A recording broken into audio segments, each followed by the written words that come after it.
तेरी साले सनातन धर्म की जय हो, सनातन धर्म। तो दोस्तों देखा अपने वीडियो में कि किस तरह से एक वकील साहब पीटते हुए सनातन धर्म की जय चिल्ला रहे हैं।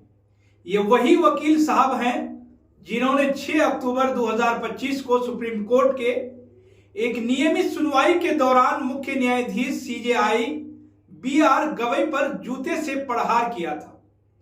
तब जब सुनवाई के दौरान खजुराहो मध्य प्रदेश के जाबरी मंदिर में भगवान विष्णु की सिर कटी मूर्ति की पुण्य स्थापना से जुड़े मामले पर सुनवाई चल रही, तभी वकील साहब ने जज पर जूता फेंक कर मारा था। दोस्तों इस मामले के बाद जब वकील साहब से पूछा गया कि आपने ऐसा क्यों किया, तो वकील साहब बोलते हैं कि मुझे नींद नहीं आ रही थी और कोई परमात्मा की शक्ति मुझे नींद से उठा के कहती थी कि भाई ये क्या कर रहे हो, तुम सो क्यों रहे हो, देश जल रहा है, तुम सो रहे हो इसलिए मुझे ये करना पड़ा। यानी कि इसलिए वकील साहब ने जज को जूते से मारा था, क्योंकि परमात्मा की शक्ति उन्हें रातों रात सोते हुए ये कह रही थी कि तुम सो क्यों रहे हो और देश जल रहा है। बार बार उनसे ये कहती रही देश जल रहा है, तुम सो रहे हो, कैसे नालायक व्यक्ति हो। फिर बेचारे राकेश किशोर उर्फ वकील साहब क्या करते हैं। दोस्तों वकील साहब परमात्मा का आदेश मानते हैं, तो उन्होंने सीजेआई गवई पर जूता फेंक दिया, उन्होंने बदला ले लिया, अब बन गए सनातन के ब्रांड एम्बेसडर। दोस्तों क्या ये आपको कोई फिल्म की स्क्रिप्ट नहीं लग रही है? क्या आपको ये कोई मूवी की कहानी नहीं लगती है?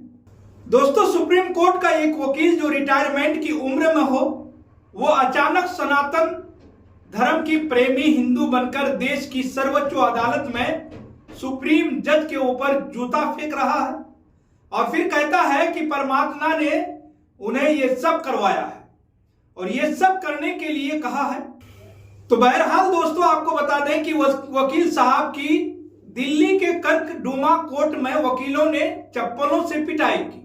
यह घटना तब हुई जब राकेश किशोर कोर्ट में मौजूद थे, तभी कुछ वकीलों ने उन पर हमला कर दिया। राकेश पर धक्का मुक्की और चप्पलों से हमला किया गया। जब उन्हें मारा जा रहा था तब वह चिल्ला चिल्ला कर कह रहे थे कि सनातन धर्म की जय हो। एक बार आप फिर से उस वीडियो को देखिए। तेरी साले कौन है तो साले वो मार रहा है मुझे। सनातन धर्म की जय हो, सनातन धर्म की जय हो, सनातन धर्म की जय हो, सनातन धर्म की जय हो। मैं साले। अब दोस्तों आपको बता दें कि वकील राकेश की पिटाई वाला वीडियो सोशल मीडिया पर इस वक्त काफी तेजी के साथ वायरल हो रहा है और जिस पर N24 के पत्रकार यानी न्यूज 24 के पत्रकार प्रभाकर मिश्रा ने एक्स पर पोस्ट करते हुए लिखा कि हिंसा का जवाब हिंसा नहीं हो सकता। इनको पहचानिए, ये वही राकेश किशोर हैं जिन्होंने पूर्व सीजेआई जस्टिस गवई पर जूता फेंका था। यह तस्वीर दिल्ली के कर्कडुमा कोर्ट परिसर की है। आपको यह भी बता दें कि इस एक्स पोस्ट के बाद आरजेडी की प्रवक्ता कंचना यादव ने भी सवाल उठाए। उन्होंने भी एक्स पर पोस्ट करते हुए लिखा कि सही बात है, हिंसा का जवाब हिंसा कतई नहीं हो सकता। मैं हिंसा को कतई प्रमोट करने के भरोसे में नहीं रहती हूं, पर धर्म के नाम पर, जाति के नाम पर, मनुवाद और वर्ण व्यवस्था के आधार पर देश के चीफ जस्टिस को भी विचारधारा सिर्फ इसलिए बर्दाश्त नहीं कर सकती क्योंकि वह दलित है। जो व्यक्ति सीजेआई पर जूता फेंकता है वो खुलेआम घूम रहा है। कैसे घूम रहा है? यह सवाल तो सीजेआई गवई से भी था कि आपके ऊपर जूता फेंका गया, आपने कार्रवाई क्यों नहीं की। अब ऐसे में 2 टके के नफरती चिंटू समाज के बढ़ते हैं, बढ़ते ही जाएंगे और हिंसा फैलाते ही जाएंगे, कभी एक्शन में तो कभी रिएक्शन में। दोस्तों हिंसा हो रही है जो बिल्कुल गलत है, पर गलत करने वाले पर भी इतना रहम करना भी हिंसा को प्रमोट करना ही है। एक तरफ हिंसा, एक तरफ अपराध हो रहा है और इसको महान बताकर भी मीडिया वाले इंटरव्यू कर रहे हैं।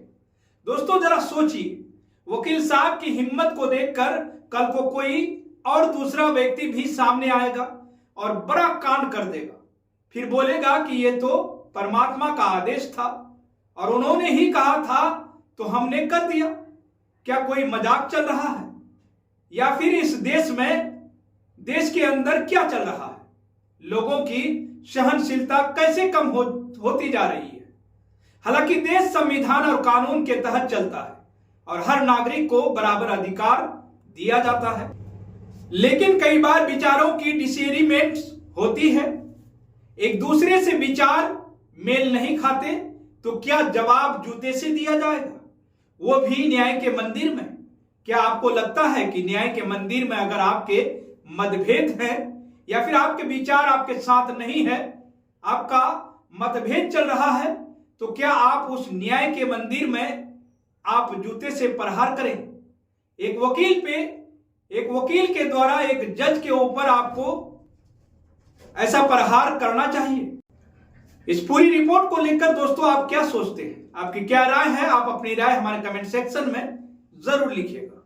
और अगर दोस्तों आपने अभी तक केएनई न्यूज को सब्सक्राइब नहीं किए हैं तो सब्सक्राइब जरूर कर लें, साथ ही बेल आइकन को भी दबाना ना भूलें।